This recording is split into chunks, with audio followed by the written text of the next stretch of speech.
नमस्कार साथियों, good morning. आपका द एनके स्टडी के यूट्यूब चैनल पर मैं नवीन कुमार मौर्य एक बार फिर से स्वागत करता हूं। तो शिक्षक भर्ती के लिए निदेशक ने मांगा रिक्त पदों का विवरण। जी हां, उत्तर प्रदेश में 30,000 टीजीटी और पीजीटी के भर्ती के लिए जो है कि प्रक्रिया शुरू हो गई है। अब देखने वाली बात होगी कि इसका विज्ञापन कब तक आने के चांस है। तो क्या है न्यूज? तो शिक्षक भर्ती के लिए निदेशक ने मांगा है रिक्त पदों का विवरण। माध्यमिक शिक्षा निदेशक ने जिला विद्यालय निरीक्षक को लिखा है पत्र।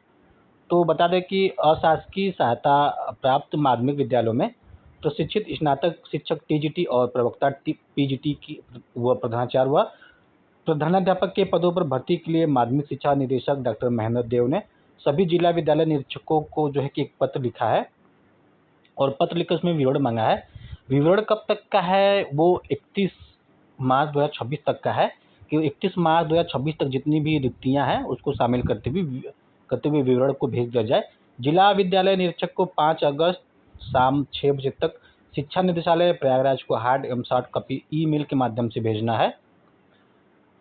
तो निदेशक ने यह भी कहा है कि वर्ष 2022 में टीजीटी पीजीटी के रिक्त पदों का विज्ञापन किया गया था। उस विज्ञापन में शामिल पदों को छोड़कर बाकी पदों का विवरण भेजा जाए और ध्यान रखा जाए कि पदों का विवरण संस्थावार, विषयवार एवं आरक्षणवार हो, तो ताकि भविष्य में कोई विवाद न हो पाए। तो अभी तो 30,000 का जो है कि गुब्बारा दिया जा रहा है कि 30,000 पद आएंगे, 30,000 पद आएंगे, लेकिन जब तक ये पद धरातल पर उतरेगा यानी विज्ञापन का रूप लेगा तब तक ये पदों की संख्या कहीं ना कहीं निश्चित रूप से जरूर कम हो जाएगी। आप जो है कि आने वाले दिनों का इंतजार कर सकते हैं, क्योंकि ये 30,000 पदों पे की बात तो अब ही चल रही है, लेकिन निश्चित रूप से ये है कि बाद में ये 30,000 पद नहीं आने वाले हैं, उससे कम ही पदों की जारी होने के चांस है।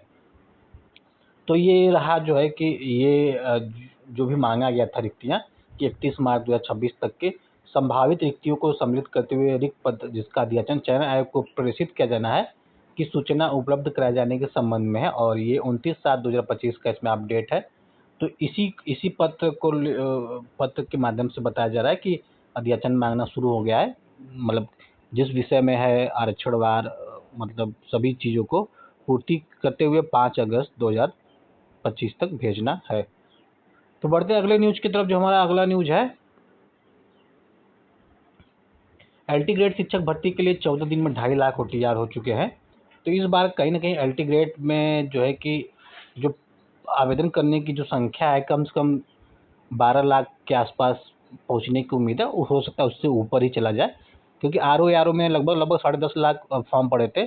तो कहीं ना कहीं इस वाले आवेदन में, अल्टी ग्रेड के आवेदन में, ये संख्या जो है कि निश्चित रूप से बढ़ने वाली है, क्योंकि अल्टी ग्रेड शिक्षक भर्ती के लिए लास्ट 14 दिन में ही 2.5 लाख ओटीआर हो चुके हैं।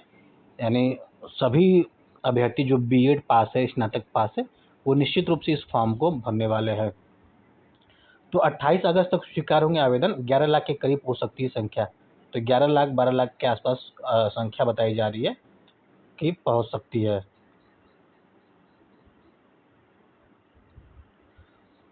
तो एलटी ग्रेड शिक्षक भर्ती में इस बार आवेदनों की संख्या का एक नया रिकॉर्ड बन सकता है।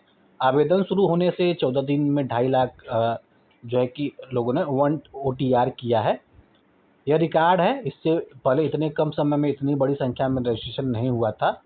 अल्टी ग्रेड शिक्षक भर्ती का विज्ञापन 7 साल बाद आया। इससे पहले मार्च 2018 में 10,768 पदों पर भर्ती के लिए विज्ञापन आया है। तो 7 साल बाद भर्ती का विज्ञापन आया, उसके बावजूद लगभग 3-3.5 के आसपास जो है कि पदों की संख्या कम हो गई। कहीं ना कहीं ये पदों की संख्या बढ़ने लगा था कि बढ़ेगा और 15-20 हज़ार के आसपास जो है कि अल्टी ग्रेड का विज्ञापन आएगा, लेकिन जो है कि घट के जो है कि 7,500 तक रह गई। तो 7,466 जो है पदों के लिए विज्ञापन जारी किया है, जिसमें से 4,860 महिला पुरुष वर्ग के हैं, वही 2,525 महिला वर्ग के हैं, वही 81 जो है दिव्यांगजन सशक्तिकरण विभाग के तहत है। तो 28 जुलाई से ही आवेदन की प्रक्रिया शुरू हो गई है और जो लास्ट डेट रहेगा 28 अगस्त है। तो लास्ट डेट के करीब जाने से बचे, और अगर आप जो है कि एलिजिबल है, फॉर्म भरना चाहते हैं, तो निश्चित रूप से इसको जो है कि पहले ही फॉर्म भर दें। तो 14 जुलाई को एलटी ग्रेड शिक्षक भर्ती का संक्षिप्त विज्ञापन जारी हुआ था और बिना ओटीआर के इसमें कोई आवेदन स्वीकार नहीं किए जाएंगे। तो 14 जुलाई से पहले तकरीबन 21,75,000 अभ्यर्थियों ने ओटीआर किया था और 3 माह से यह संख्या स्थिर थी। आयोग ने जब से संक्षिप्त विज्ञापन जारी किया तब से ये संख्या बढ़ गई है और पिछले 14 दिन में 2.5 लाख के आसपास पहुंच गई। तो अब यह संख्या पहुंचकर जो 21,75,000 OTR था, अब ये 24,22,534 हो गया है और 14 दिन में तकरीबन 2.5 लाख OTR करने वाले आवेदक की संख्या बढ़ी है। RO के लिए जो सर्वाधिक आवेदन आए थे 10,76,400, लेकिन जो एग्ज़ाम में जो सम्मिलित हुए थे RO के लगभग 10,76,000 में से 60% लोग अनुपस्थित हो गए थे और 40% लोग ही एग्ज़ाम में सम्मिलित हुए थे। तो LT ग्रेड की मुख्य परीक्षा में वर्णनात्मक प्रश्नों का विरोध किया है। तो आयोग ने स्पष्ट अपने जो एक इसमें विज्ञापन में कह दिया कि जो LT ग्रेड का जो मुख्य परीक्षा होगा वो लिखित रूप में होने जा रहा है, लेकिन इसका कुछ अभ्यर्थी ने विरोध किया है। हालांकि लगता नहीं कि बहुत ज़्यादा प्रभाव पड़ने वाला है, क्योंकि GIC में ऑलरेडी लिखित परीक्षा होता है। अब GDC में भी लिखित परीक्षा कर दिया जाएगा, GDC असिस्टेंट प्रोफेसर में। तो LT ग्रेड में लिखित परीक्षा का होना कोई बहुत बड़ी बात नहीं है। तो हालांकि अभ्यर्थी किस तरफ पे इसका विरोध करे उसको भी देख लेते हैं, क्योंकि यहाँ पे ये भी जानना जरूरी हो जाता है कि आखिरकार अभ्यर्थी की मंशा क्या है। तो छात्रों का तर्क है कि आयोग की PCS हो या RO ARO इतनी बड़ी भर्ती कभी नहीं आती है। इन भर्तियों में केवल 200 से 900 तक ही पद आते हैं, जिनमें मुख्य परीक्षा में अधिकतम 10 से 12,000 तक अभ्यर्थी शामिल होते हैं। LT ग्रेड में 7,466 पदों के सापेक्ष 15 गुना या 1 लाख से अधिक अभ्यर्थी मुख्य परीक्षा में शामिल होंगे। इतने बड़े स्तर पर उत्तर पुस्तिकाओं के मूल्यांकन में अनियमितताओं की आशंका है। अभ्यर्थियों का कहना है कि आयोग को विश्वास बनाए रखने के लिए मुख्य परीक्षा में भी ऑब्जेक्टिव आधारित करानी चाहिए। तो हालांकि जो 1 लाख कापियों की जांचने की बात की जा रही है, तो उसमें इतने सब्जेक्ट है, हो सकता है कि आयोग जो है कि कोई ना कोई बोर्ड गठन करे और अलग अलग लोगों को बुलाए मूल्यांकन के लिए। हालांकि ये आयोग का हेडेक है कि आयोग कापी कैसे जांचता है, लेकिन यहाँ पे अभ्यर्थियों की ये बात है कि 1 लाख कापियों को जांचना, क्योंकि कापियों की जांचने की प्रक्रिया तो जो है कि अध्यापकगण ही करेंगे। तो ये एक तरह से जो है कि क्योंकि मशीन से तो कॉपी जांची नहीं जाएगी, तो इसलिए अभ्यर्थियों को लग रहा है कि कहीं ना कहीं इसमें देरी होगी और हो सकता है कुछ न कुछ इसमें अनियमितताओं की आशंका हो जाए और कहीं न कहीं कुछ घोटाला हो जाए। अभ्यर्थियों का साफ-साफ ये कहना था कि इससे क्या फ़र्क पड़ेगा। तो 7,466 पदों के लिए 15 गुना अभ्यर्थी बुलाए जाएँगे और सबसे बड़ी बात है कि इसमें माइनस मार्किंग की भी व्यवस्था की गई है।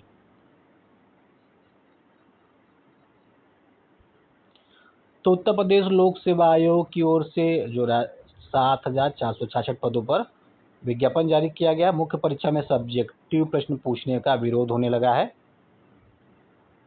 प्रदेश के लाखों प्रतियोगी छात्रों के हितों के विपरीत एक शिक्षा व चयन प्रक्रिया के वर्तमान प्रवृत्ति से भिन्न है। मुख्य परीक्षा में भी प्रारंभिक परीक्षा की तरह ही ऑब्जेक्टिव प्रश्न पूछने की मांग हो रही है। अभ्यर्थियों का तर्क है कि स्नातक स्तर की पढ़ाई भी अब ऑब्जेक्टिव आधारित हो रही है। यहाँ तक कि UGC नेट, CUT, CTET जैसी राष्ट्रीय स्तर की परीक्षाएं भी वस्तुनिष्ठ पद्धति पर आधारित है।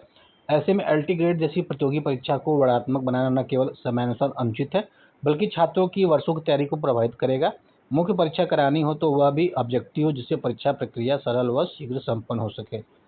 सब्जेक्टिव परीक्षा की स्थिति में मूल्यांकन में देरी होगी, अबाध्यता और विवाद की आशंकाएं जो है कि बढ़ेगी।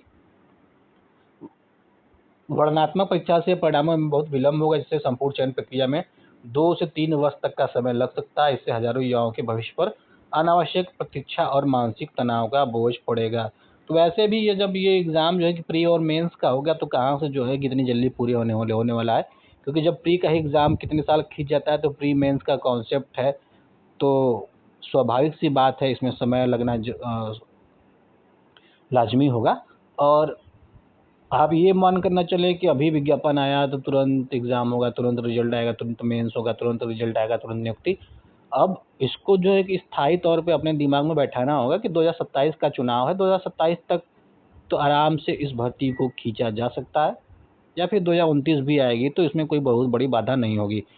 क्योंकि अब हो सकता है जो भी विज्ञापन निकाला जाए, चाहे जैसे अल्टीग्रेड का तो निकाला जा चुका है, चाहे GIC judicial assistant professor TGT PGT, तो 2027 का कार्यक्रम के अनुसार ही उसको एक नया स्वरूप दिया जा रहा है, क्योंकि ऑलरेडी जो है कि जुलाई का महीना समाप्त होने वाला है।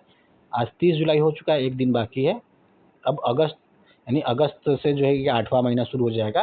तो मतलब कि 5 महीने 2025 को बीतने में होंगे और फिर 2026, यानी 1.5 साल।